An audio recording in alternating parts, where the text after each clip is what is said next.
தாம்பரம் தனியார் கல்லூரியில் மாணவர்கள் கல்வி ஆய்வறிவு அறக்கட்டளை சார்பில் பார்வையற்றோருக்கு சுயதொழில் செய்வதற்கான உதவி வழங்கும் விழா நடைபெற்றது. சென்னை அடுத்த தாம்பரம் கிறிஸ்தவ கல்லூரி சமூக சேவைத்துறை, மாணவர்கள் சேவா சங்கம் மற்றும் மாணவர்கள் கல்வி ஆய்வறிவு அறக்கட்டளை இணைந்து நடத்தும் பார்வையற்றவர்களுக்கு சுயதொழில் செய்வதற்கான உதவி வழங்கும் விழா எரிமலை ரத்தினம் தலைமையில் நடைபெற்றது.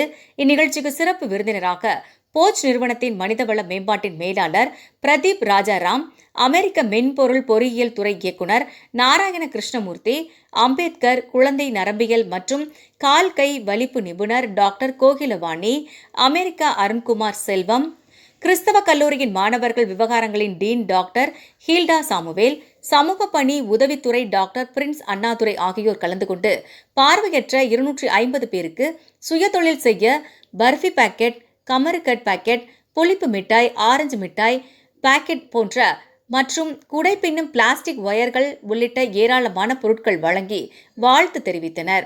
இதில் மாணவர்கள், கல்வி ஆய்வறிவு அறக்கட்டளை நிர்வாகிகள், தன்னார்வலர்கள் உட்பட ஏராளமானோர் கலந்து கொண்டனர்.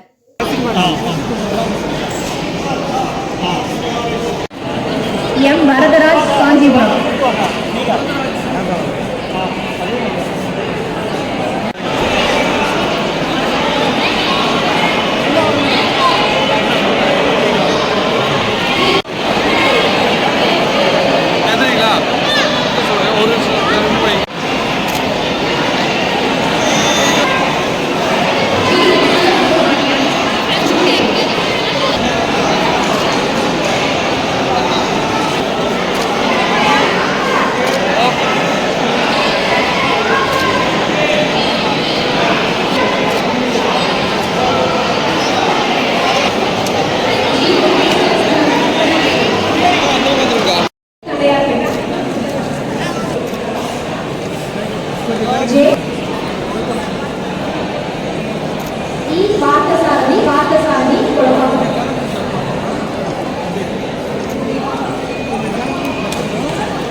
Apa ini?